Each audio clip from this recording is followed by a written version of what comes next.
What's up, everyone? Welcome to the very first 2017 video from the Center Beacon. This video is going to cover things that could be good, at least I think they'll be good, coming up in 2017. There's been a lot of changes to ballistic weapons. We still have ballistic weapons like the new heavy prototype coming out in the near future. That is still a thing, so I've come up with a list of a few robots here and builds that I think might be good choices on the battlefield in the near future. I feel like the battlefield's going to get longer. It's going to be lengthened. By that I mean that like where the engagement distances are going to increase. I know a lot of you anti-camper types, if that's really a thing. It's not in my opinion, but that's another video.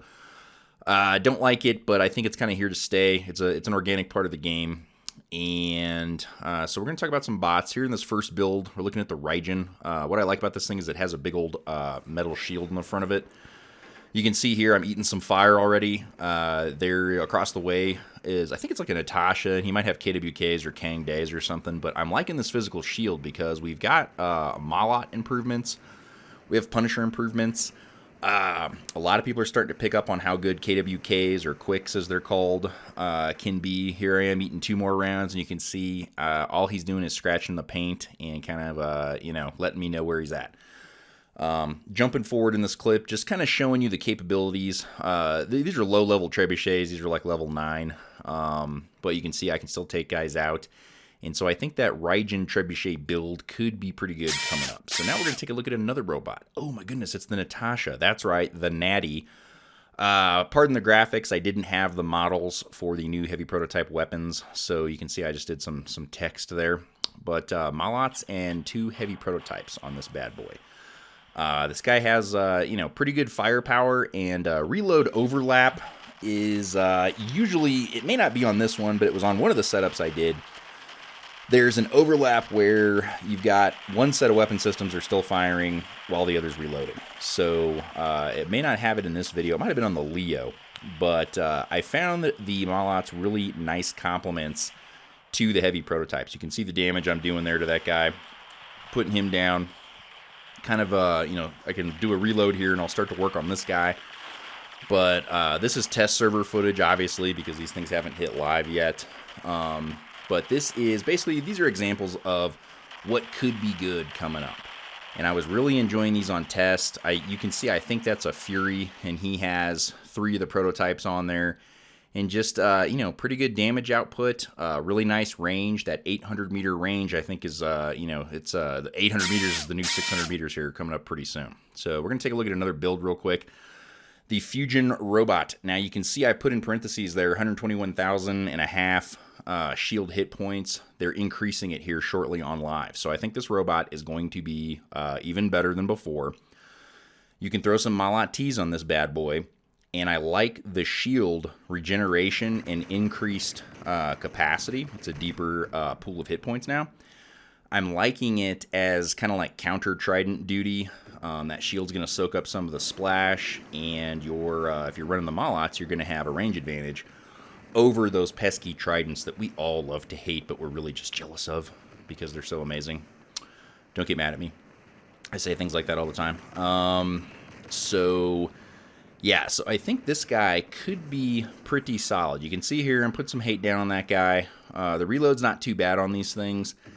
And, really liking the shield. And when they improve it, it's not only, like I said, going to be a deeper hit point pool, but it's also going to regenerate, recharge even faster. Which actually could see some sort of nerf or further dialing in or dialing down, because on live, the Fujin shield already regenerates pretty darn quick. So you'll see here, I think in the next 30 seconds or so of this clip, there's going to be a guy on the center platform, and he's going to be shooting me, and I'm going to use my lizard brain and remember to put my shield up at some point. And you can kind of see the shield here will start to eat some of those impacts. I think that's him on the platform there. So if we give him a moment, he'll start firing me up. But the other thing I like about this and the Raijin too is the speed is actually pretty decent. The Raijin, here comes this guy with his offensive fire. I think he's got some Malots there too. So I throw the shield on, but again, the speed on these guys, it's pretty decent. Here he comes again. and a little faster than a Fury, so, you know, you're giving up some of the firepower, like if you're running that Raijin build that I just showed you, but look at how nice this shield is, and it's going to be even better. So as the Malots increase in prevalence on the live servers, when that new heavy prototype comes out on the live servers, you're going to start to see some of these things, probably a little bit more than you do now. Okay, so Doc, I was fortunate enough to get a Doc during the Christmas competition thing. I'm liking his speed. And his quick draw ability, if you notice, it times really well with the reload on the medium Malots, the Malot Ts. They might be going undergoing a name change shortly, but whatever they're called, they're the twin Malots, the double Malots, and the reload fits inside of the quick draw ability cooldown. So basically all this video is doing is demonstrating you, this is a bad map for this, I apologize. The one time I wanted Springfield, you know, ever, I couldn't get it. You can see, you know, I go dry on the primary set of guns and I switch over to the secondary, and, you know, basically what this lets you do is you never have to stop firing. And on a long map, this could really make a big difference. Now, yeah, you can make arguments, oh, I'd rather run the Griffin because it's more firepower and you can jump, and you certainly could. Definitely not saying that this is the number one, you know, build you need to be looking at, but as far as, like, capabilities of making this guy useful, I'm liking this one a lot. And also, too, a couple little notes just recently, like yesterday, I think, on their Pixonic Facebook page, they have announced that the American Outlaw robots are going to get a little faster and have their quick draw cooldowns reduced. Now, this guy, I think his cooldown's going to stay the same. It's about 14 seconds. But they're making them all a little faster. So I think it's just going to make this guy even better. And also not the cooldown, but the time it takes to switch weapons. Like, I think let's see if I hit it one more time here in a second.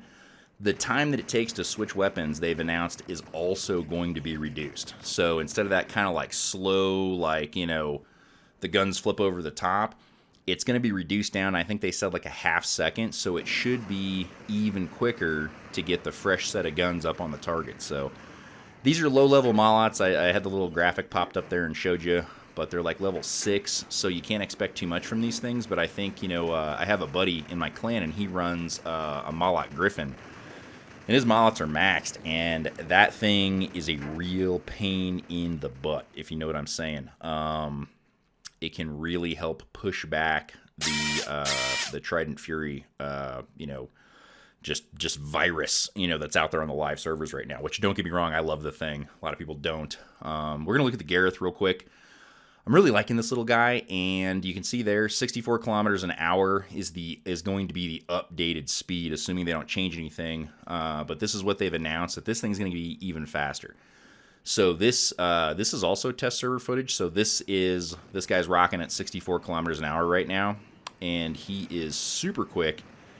And I was really enjoying this guy, even with the plasma. You can see here I go toe-to-toe with the dreaded Plasma Lancelot. Fortunately, not Orkans on that guy for me. But I'm getting some help from my teammate, but you can kind of see he takes my shield off, but I am so quick that I feel like he was having a hard time tracking me.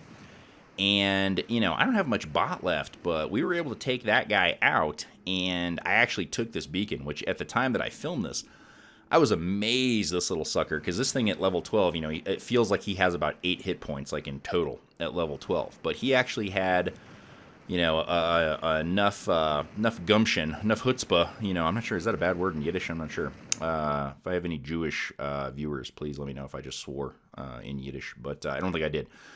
But I was surprised that he had enough in the tank to get up, take that guy out, and get the center beacon. That was pretty cool. So we're going to take a look at the Leo. Again, pardon the graphic. I don't have the models for the heavy prototype, so I just did some little lettering there. So you can see that's where the heavy prototype would be. I was really liking this combination on the test server as well.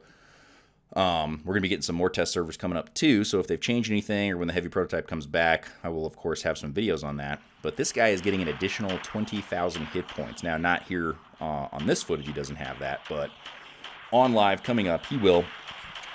And it's going to make him even more of a beast. They already take a ridiculously long time to bring down if you've ever started on one.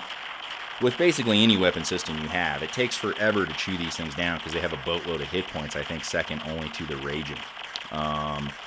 So when this guy goes up to 226K, I mean, you know, you're going to have a birthday, you know, in between the time that you start shooting this guy and finally take him out.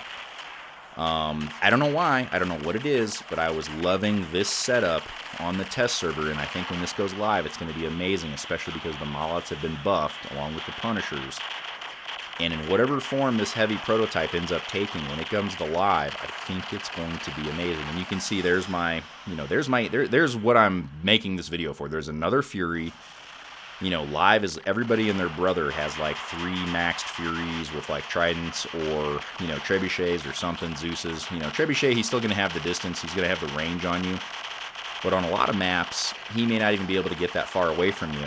So you know, with these 800-meter weapons, you know, they're really, I feel like the 800-meter range is going to become the dominant, you know, kind of like engagement distance.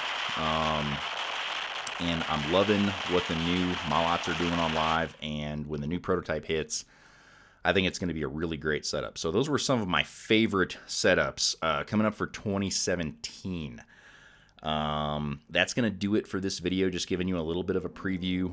Videos will come a little bit more regularly now that I've kind of got this new software down. There's a bit of a learning curve. And of course, I appreciate you guys liking and subscribing to my channel and all the support. I really do appreciate it. And as always, I will see you next time at the Center Beacon.